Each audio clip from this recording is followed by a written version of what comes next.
With the Citi Double Cash Card, you get 1% cash back when you buy and 1% as you pay. That's like the joy of discovering the last donut. Ooh. And it has your name on it, literally, in chocolate sprinkly things. No way. Double the love with the Citi Double Cash Card. Apply now at Citi.com/doublecash. This is the Dan Le Batard Show with the Stugotz podcast. We'll get to Eli Manning. We'll get to Matt Lauer. We'll get to Stugotz's crusade against fajitas.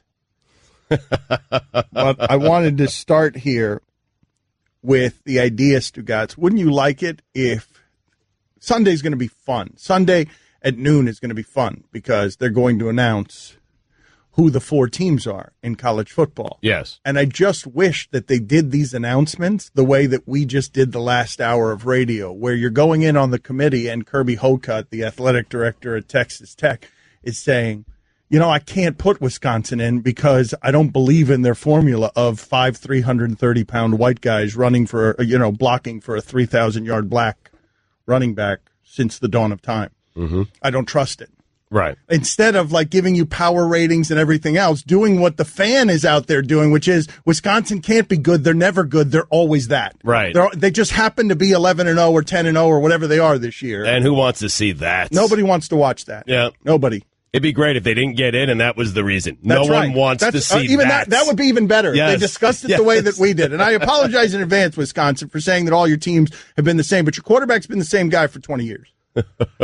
And your running back has been too.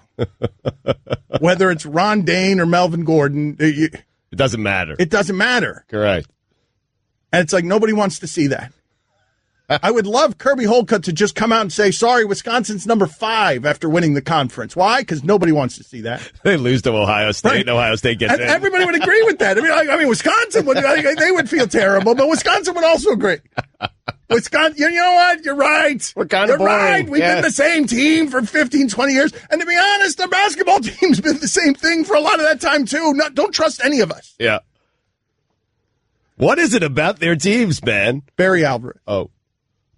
White guys! Is that the basketball team or the football team? White guys! Wouldn't you love that, though? Yes. If it were a little more relaxed. Like, to me, our attitude about sports, and look, I understand that my sensibilities are weird. I don't treat any of this stuff as a cathedral. But if you just got honesty in these committee meetings instead of this starched seriousness that we apply to whether or not someone should be 4th or 5th in the country in this arbitrary measurement system that we're still using as everybody cashes in, but we don't actually know how to do the measurements, and our playoff system kind of stinks even as everyone cashes in. Yes, I wish it's the way. Right. If Kirby Hocutt were to just sit down there and it were just a bunch of your buddies at the bar saying, man, look, I know Alabama's not in the conference game. I know how bad they looked against Auburn. But there isn't a planet that you can go to where anyone's going to tell me that Wisconsin's better than Alabama.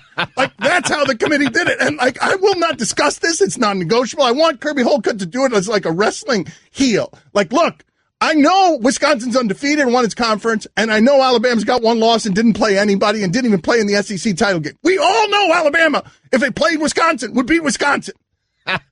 We don't even need him to play the game. Somebody FaceTime Barry Alvarez. I'll show you his face right now when I ask him the question. He'll tell you Alabama's going to win that game. Kirby, you put in a non-conference champ Alabama over a conference champion Wisconsin. Kirby, what do you have to say about this? Have you seen Bo Scarborough's body? That's why. Yes. That's right. Have you seen their running back? Can you imagine if their running back was running behind all those 330-pound white guys in Wisconsin? He'd have 6,000 yards. So if Wisconsin wins, you'd be good with this. Wisconsin wins, Auburn loses to Georgia. Georgia gets in, Auburn has 3 losses. The committee comes out and says, hey, Wisconsin 13-0, we don't care. That 3-loss team over there, they're exciting. Right. Yes, I want Auburn. You're good with that. That's right. I want Gus Malzahn. I'm good with Mike's argument of simply Alabama gets in because look at their running back. He's 35 years old. They're afraid of him in the pros. Leonard Fournette would run away from Alabama's running back. Bo Scarborough. Who looks like that in college? How is Alabama? Is anyone else weirded out by the fact that Alabama gets these human beings who are 18 and 19 years old, clearly grown in a lab since birth to be football players, and then you put them on a field and you're looking at them and you're like, that's not a college student. That guy would be big in the pros. They're not the only team that has players like that, though, right? I mean, Clemson seems to have some pros on their team. They're not the only team that has pros. They're the only team that has these mutants. I don't even know if they're pros. They just look like cartoon giants. Right, like Julio Jones looked the same way at Alabama that he does now. He did, right? That's what I'm saying. Yes. Like, why are these people grown men wearing college uniforms? Do you realize that one day Saban's going to sneak the Patriots into his uniforms? You're not going to notice it. And they're going to win a game because you're going to be like, yeah, that's about the right size. They're all men. I'd be okay with a looser, instead of arguing. Like, how silly have the arguments been about? We have wasted a month talking about what the ranking should be. Mm-hmm. This network has wasted a month. I wouldn't say wasted. It's been fun. Oh, it's been awesome. Oh, man. but here's why I would say, wait a minute, though. Let me stop you on fun. Because if Miami wins the ACC title game against Clemson, Sunday at noon is going to be great fun for you. If Miami doesn't, you're not even going to watch. And so that's what's happening a lot. There are like 7 or 8 teams that are going to really care about what happens in that Final Four. I'm not a Miami fan I'm not a Miami fan, so Mike is. I'd like to think that Mike, just the sports fan and Mike, even knowing Miami's not going to be there, is still going to watch this thing unfold. I'd like to think. I'm going to watch it because I think Alabama being on the bubble and being in a position where you haven't really seen them been, not even really a chance to play for it, that's a big national talking point. But don't you feel like everything's going to break for them this weekend? That all the things are going to happen to get Alabama into that Final Four? Yeah. That Alabama's catching a break by not having to play for the SEC title, because I think they're going to end up getting in anyway, that the things are going to happen that they need to happen. Well, Ohio State beating Wisconsin, which many people think will happen, will certainly help Alabama get there. I mean, look, I'd make an argument right now. I know people will get mad at me for this. I'd make the argument right now. I'd be good with the committee right now announcing Alabama, Georgia, and Auburn should all be in the Final Four. Well, I mean, the ACC game, whoever wins that, they'll interchange. Clemson's in there now. If Miami wins, Miami will take that There spot. are 2 spots that are done. Yeah. The SEC champ, the ACC champ. Yeah, so you need one of either Wisconsin to lose or Oklahoma to lose. Against TCU? Yeah, that's a game that no one's really watching. Well, wait a minute. How many games? Okay, so if the playoffs, let's extend this out as far as we can here. The playoffs start right now, because it's not going to be 4 teams. We're going to be tuning in Sunday for the Final Four, but it begins right now, because that Wisconsin-Ohio State game is a play-in game for Wisconsin. Right. The Auburn-Georgia game is a play-in game for both of them. The other gets eliminated. The Miami-Clemson game is a play-in game for both of them. Oklahoma-TCU is like that Wisconsin-Ohio State game, right? It's a play-in game for Oklahoma. Yeah, I would argue Ohio State has much more of a chance to make it to the college football playoff, certainly more than TCU. But it's a playoff game for Oklahoma, no doubt. And I know you guys laugh at me about UCF and Memphis, but UCF is really good. And anyway, they're playing. UCF has a chance to win. Right, but not a play. They're not getting in. In my mind, in my personal record book. In my personal record book. They might be your national champion in your personal record book. If UCF beats Memphis, if UCF can beat Memphis. Congratulations, Scott Frost. And then win its bowl game. I will be willing to declare UCF national champion in my personal record book. I will go to UCF. I will have some sort of ceremony for them where I will declare them national champion, ignore all the other polls. One media member in South Florida believes that UCF, the University of Central Florida, is the best team in the world. You gonna buy them rings? Like, what are you gonna do? We'll do a ceremony. They can take the Lobo Bowl trophy out of my garage, please. I'll do something for them. Scott Frost won't be around because he'll already be coaching Nebraska. Scott Frost is going to be coaching Nebraska during the second quarter of his UCF bowl game with a national championship on his resume. Right, yes. That's right. Scott Frost's resume in Nebraska includes I played there and I am a national champion in Dan Le Batard's personal record book. Dan Le Batard. Forget this off-court stuff now, because I already brought that up. That's far more serious, and I appreciate your answers with that. But on the basketball court, on a lighter level, you have put a spotlight on your sons. He put a spotlight on them. If you are just joining us, we are watching First Take.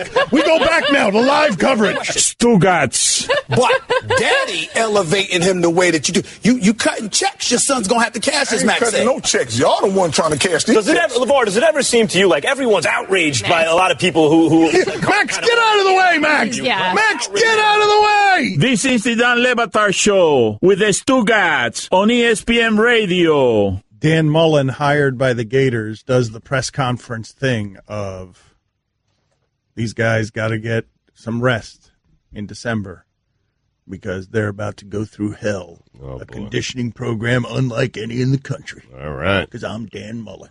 And I bring a conditioning program that is different from everyone else's conditioning program. I know Chip Kelly was the guy they wanted here, and he brings protein shakes and heart rate monitors, but I'm going to run my guys through hell. All right, Dan Mullen. It's the same one I brought to the last place I was at. Yes. That's right.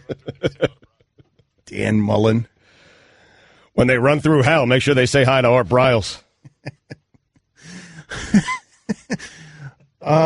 Marty Smith's going to join us in studio, 10:30 Eastern. I want to get to this Eli Manning stuff, but first, stat of the day, short one, please, short intro. Start of the day, start of the day. It is the start of the day. Start of the day, start of the day. It is the start of the day. Start of the day, start of the day. It is the start of the day. Start of the day, start of the day. It is the start of the day.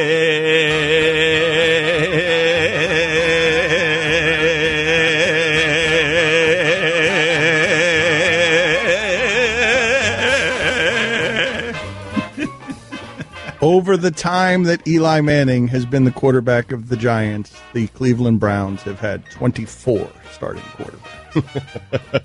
The Cleveland Browns, in the time that the Giants have had one starting quarterback, have had 24 starting quarterbacks. I thought the reaction to Eli Manning was puzzling, Stugotz. Stat of the day is brought to you by KFC. For a holiday present to yourself, get yourself a $5 fill-up from KFC. You'll know what's in the box, but you'll still be overjoyed. KFC, it's finger-licking good. I was flatly stunned by how the media rushed in to zealously protect Eli Manning as he blubbered in front of his locker. That is not normally the way the cruel sports media in New York behaves. Right. This guy is at the center of 2-9, but he has won titles for them, and I found interesting the zealous way with which everyone was defending Eli Manning, who behaved like a bit of a diva and saying, when offered to keep his streak alive, keep starting. Their season is lost. They're 2-9. They want to see some of the other quarterbacks, no matter how laughable you think the other quarterbacks are. They're 2-9. They've got no receivers who are healthy. They've got the most drop passes in the league. They offered him a starting spot. Correct. And he declined it and blubbered in front of his locker because he wants to play the whole game or not at all. Correct. Is basically what he's saying. Pretty selfish. What he's saying, what Eli Manning is saying is, I play the whole game or not at all. Right. And everyone sided with Eli, and I found it puzzling. Well, in that town, and just about any town, but since you brought up New York and that media, Dan, they're going to be loyal to a guy who's won 2 Super Bowls, who was the Super Bowl MVP twice. They beat the Patriots both times in the Super Bowl. They're going to be loyal to that guy and rushed in. So you're going to be loyal to memories. You're going to be loyal to memories, even though I happen to think the Giants did the right thing here all the way around. And Eli Manning, are you kidding me? They offered you an opportunity to keep your start streak alive and play in the first half. And I'm certain if he was playing well in the first half and they were winning, I don't think he's coming out. You know? Well, I don't know about that. And so he passed that. up, but he passed up on that opportunity. We'll never know because he said no.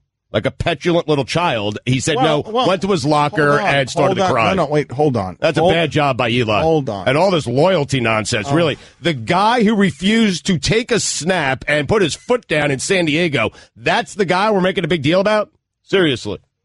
I got drafted by San Diego, refused to set foot in the city of San Diego. Please, loyalty. I'm done. I mean... He's overrated. Guess I wasn't done. I mean, he stuck a football in David Tyree's face mask, and we're making a big deal. Tyree is the reason they won the Super Bowl, not Eli Manning. Why? It should have been a sack. Why do you always go flying off to the extremes? Like, what you saw is, do you realize what just happened there, Mike? Do you realize what just happened there, which is? He's got one ring in my personal record book. Seriously. I'll give him that second one, but the first one with Tyree, he had nothing to do with that. Granted, he got out of pressure there, and he made a great... Just to get the ball out of his hand was phenomenal, but it should have been a sack, and then it should have been an interception if Rodney Harrison was paying attention. He's a 2-time Super Bowl MVP. In my personal record book, he's a 1-time Super Bowl champion. Well, you could make it, if you want to do it this way, you could do in your personal record book, he's a no-time champion because the defense should have gotten the other championship. I'm going to give him 1. I'll stay with 1. Rodney Harrison also overrated. Okay, very good. Let's just end the segment there. You have some thoughts? All I want to do is say zoom, what difference does it make? Boom, boom. Like, I'll tell you step by step what happened there.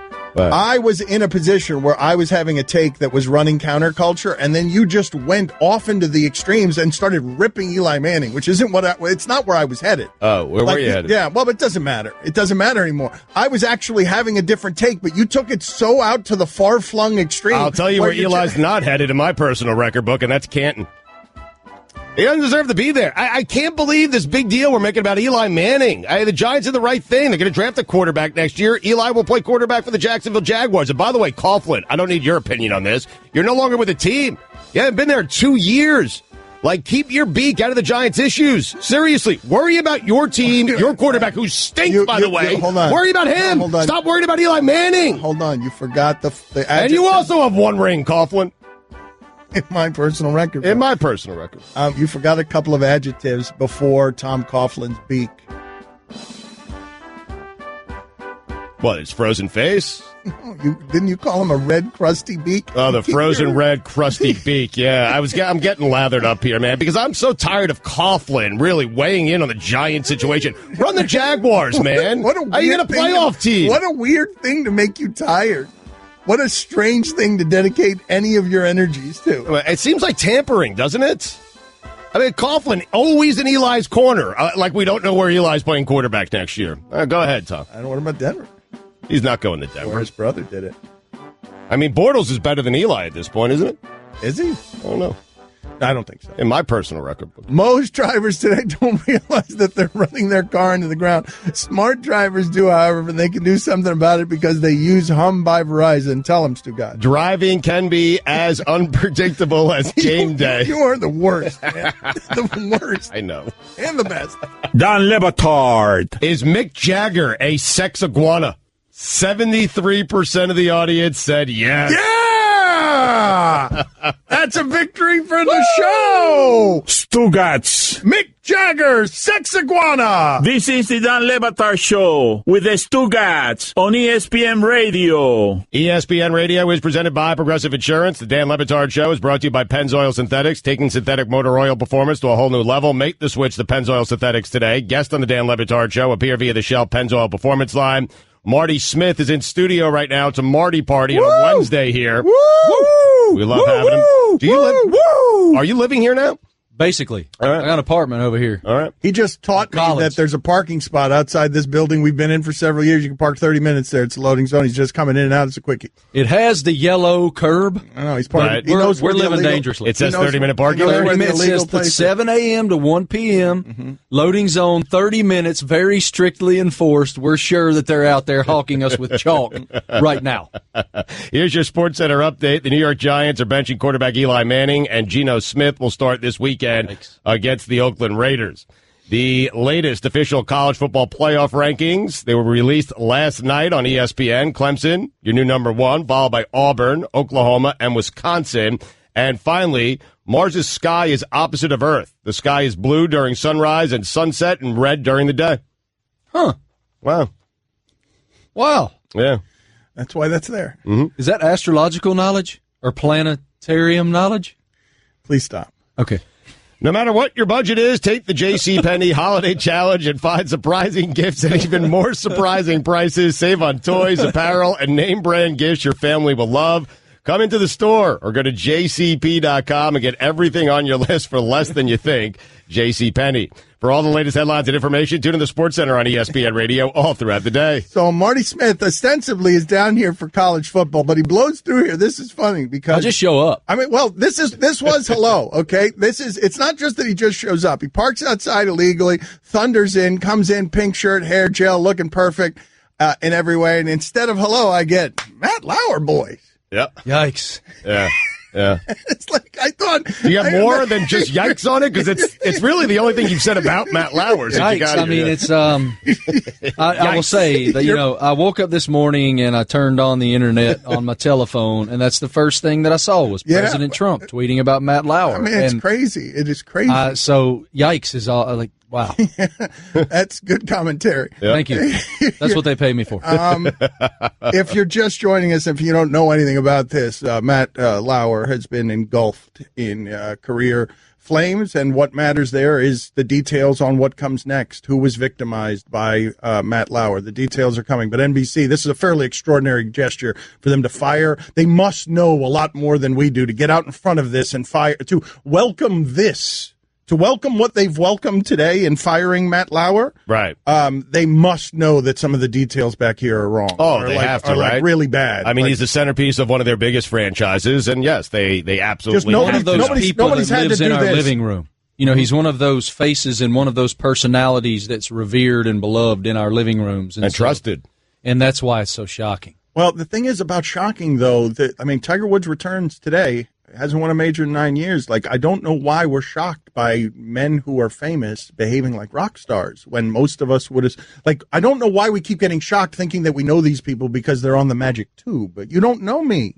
Right. Like, you don't know Marty. You don't know what Marty's secrets are. You don't know what, like, I think I love Marty, but I don't know what Marty does when he leaves here after parking illegally. I go interview Mark Richt. I interview Braxton Berrios. No, you know what I'm saying? I know exactly. This is not an indictment of you. Right. I don't think you're a predator of any sort. I'm saying. I know what you're saying. I'm saying that you don't know people because you just see them on television. No, you don't even know your neighbor. You lived beside your neighbor for 10 years and you don't know them. People are good at keeping secrets. Like you might not know your family.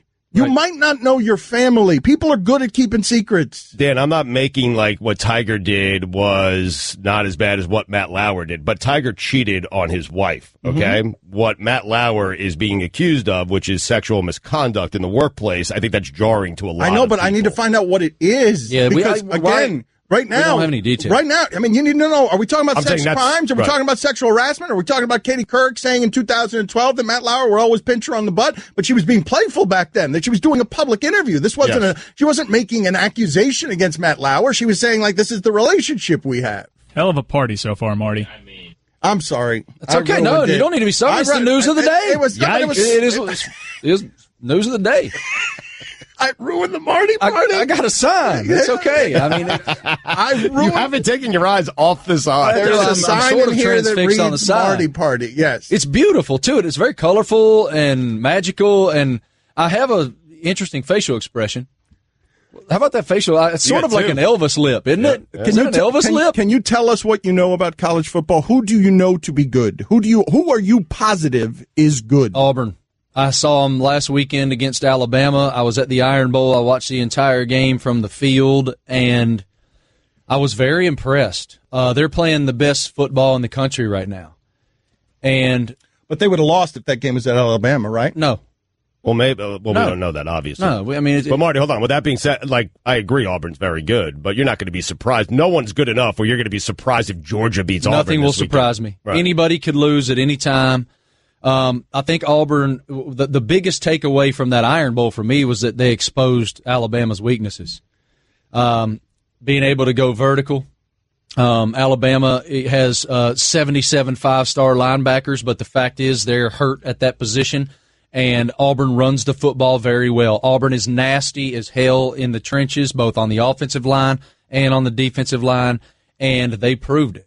Now, I can't wait to see this game Saturday night. We were in Clemson all day yesterday with Coach Sweeney and the boys, and we're heading over to Coral Gables here as soon as we get done with you guys to chat with Coach Richt and his guys. And they got slapped down, man. They didn't show up in Pittsburgh ready to play football. And so I can't wait to hear their perspective on what that means. Sometimes, because look, if you really look at it, it doesn't. I think if they beat Clemson, they're in the playoff. I do. So it could be a recalibration for them emotionally and mentally in terms of focus and humility. And maybe they go beat Clemson and sail into the playoff. I can't believe that the position that Alabama has found itself in is basically because you said exposed Alabama's weaknesses because they did. I know, but we don't think of them as having weaknesses. The place that you think of them having weaknesses is ultimately a tribute to their greatest strength, which is they win the championships even if their quarterback's not great. But the way to beat them is Auburn's quarterback can throw deep. It's Deshaun Foster. It's Johnny Manziel. The way to beat them, the way that you expose Alabama, they're going to be better than you just about everywhere. Deshaun Watson. I was waiting for you to. Man, I was waiting for him to finish. Deshaun Foster was a running back for you. Yes, thank you. Deshaun was he number Watson. 26? I don't know. If he's not, that's a fine for you, though. Well, what? I just thought I'd. I thought we established that Marty with raw numbers get the fine for you for $1. Oh, I thought we had that discussion. No, when you find people that don't deserve to be fined over things, you get fined $1. This is the most interesting year in college football in some time for me because there's really there's not that clear-cut dominant team, and it's fun. I enjoy that because it's like Gus Malzahn said to me last week that they have been in the playoffs since they lost to LSU. We win or we're done, period. And he's right. And there's something really fun about that. Good news. He was number 26. No fun. I thought so. Hey, get some. There's a fine for I'll take your money. What? Fine for you. Whoa. For what? A fine for you for $1 for fining him when he doesn't have. Here, man. All right. I have no money on it. It's funny. It's funny because the playoffs are right now. The playoffs they are right now. Like can we quickly, Mike, in the next week, can we recalibrate this and take all the thunder out of the Sunday selection show by just starting the playoffs right now? Because the playoffs are right now. Nothing's better than college football. It's the best sporting enterprise in terms of the entertainment value for a sustained amount of time there is. I don't think the NFL comes close. The NFL is so businesslike that it dilutes the on-the-field product for me as a consumer. That's the way I feel. I didn't feel this until this season with the NFL, and I think that's maybe the biggest problem the NFL has. Why do you feel that way? I'm a little bit down on the NFL. There aren't many good teams in the NFL, and I've just been captivated by this college football season. It is so random. The Canes being back. We love randomness. You don't know. Like this, ultimately, at the end of this, you're not going to have the best team. You're going to have the last team. You know what I mean? Like it's Survivor, man. If Auburn keeps winning, you'll be like, yeah, they deserved it, even though they lost 2 times. And if Auburn doesn't keep winning, you're like, I think Auburn could have probably beaten anybody. Right. It's Anybody. wonderful. Yeah, it's pretty cool. I went into that game last Saturday evening. I felt like Bama would win by 10. I felt like Bama would go in there and impose its will and win by 10. You've been wrong a lot this season. I'm a terrible prognosticator. I'm awful at it. It's why I don't bet. I don't gamble ever at all. My family, like, if we go, all right, so if we go to Vegas for my cousin-in-law Joey's bachelor party a couple years ago, everybody's sitting around hanging out, playing craps, blackjack. I'm that loser over there in the corner with a Jack Daniels just like, hey, man, good job, fellas, all right. You're that guy. I don't want to lose my money. I hate it. That sounds sad. I thought the Marty Party in Vegas would be great, but it's only near college campuses that the Marty Party flourishes. Yeah, the Marty Party is a little bit different than the craps table. Uh-huh. I understand. It's not Vegas. It's NASCAR and college football. Yeah. I ain't judging you. I'm loving you. Okay, let's discuss this. We can't do it right now. We'll discuss it next. Don Le Batard. Stugotz spent the entire break giggling at a text. What does that text read? This has been the worst hour in the last 6 years of the show, and it's not even close. Stugotz. And it's not even over. This is the Don Le Batard Show with the Stugotz on ESPN Radio. Lane Kiffin going to join us at 12:30. Marty Smith in studio with us talking college football, which does. I really...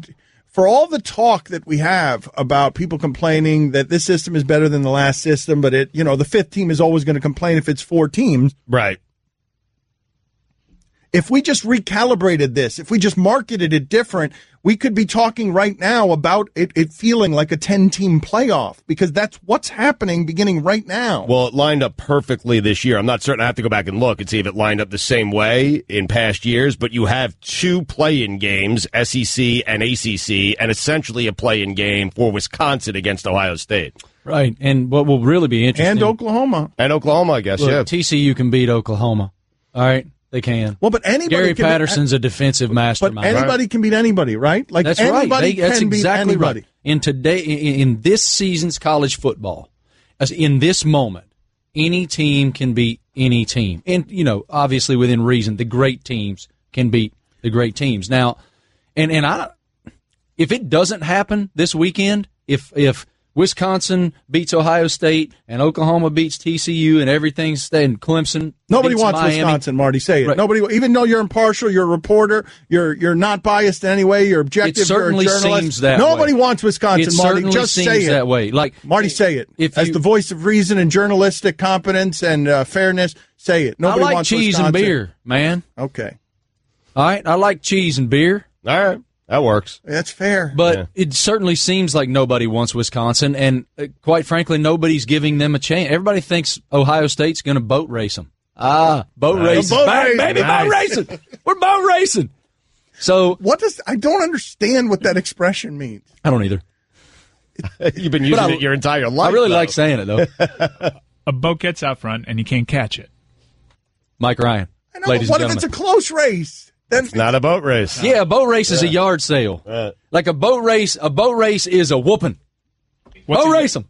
What's a yard sale? What's a yard sale? Well, a yard sale is like a crash where everything just goes flying. You ever seen like one of those downhill skiers going at 115 mile an hour and they wreck and the stuff just flies all over? The skis are just flying everywhere. Yes. Goggles, helmets. Yes. That's a yard sale. Okay, what does that have to do with anything? Nothing. You asked. I told. All right, but you just I'm glad you upgraded a boat clarified, race to a yard sale. That you made a distinction there that you don't even know what boat race means. How can you be using an expression all your life on radio, publicly, loudly, cartoonishly? I trust my dad.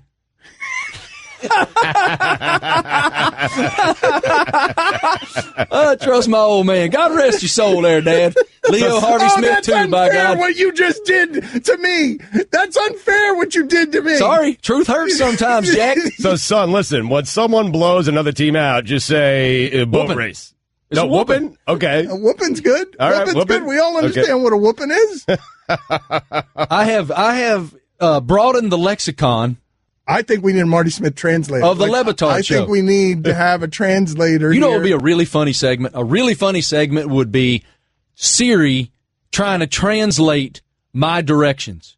Because if I'm driving down a road and I want to find the Starbucks, for example, Siri, find the Starbucks, right? It will say. Why don't we do it? It will say the most. Hold on. Let's do it. Let's just. What do you want me to ask Siri? I mean, whatever you think would be funny here. Why? Because of your. Siri, how old is Dan Levitard? Stupid Siri can't even figure it out. Man. Because you know why? Because it doesn't know what I said when I said Dan Levitard. Right? Because I had 7 too many syllables, and it cannot figure it out. Siri doesn't understand your accent, is what you're saying. No, that's exactly right. I mean, like, pitiful. It's pitiful. Mike, what do you think of a segment, Marty Smith Translator, where he just comes on and uses expressions that we've never heard before? Do you think he has a lot more of them? I've heard boat race now. Since he taught us boat race, I've heard it like 10 times since then. People took it from me. It's one of those things you've never heard your entire life, and once you hear it, you hear. I hadn't heard it before Marty used it. I never heard that exexpression. People took it from you. Okay, this is a total random right-hand turn tangent, but I'm interested in this. More than the 115 downhill skier miles per hour? Peekaboo Street. Remember Peekaboo Street? She had that chapstick commercial? This is like the Check this out. This is like the press conference with Pagano. You got 30 seconds. Okay, we have 30 seconds. Real quick. Who texted you ever that you went, wow, that is insane. That person just texted me. Who? You got to have one. Peekaboo Street. In the history of life? Like, yeah, recently. We have 10 seconds. Really? Ric Flair texted me Happy Thanksgiving with a woo! And it was so weird, but awesome. Woo!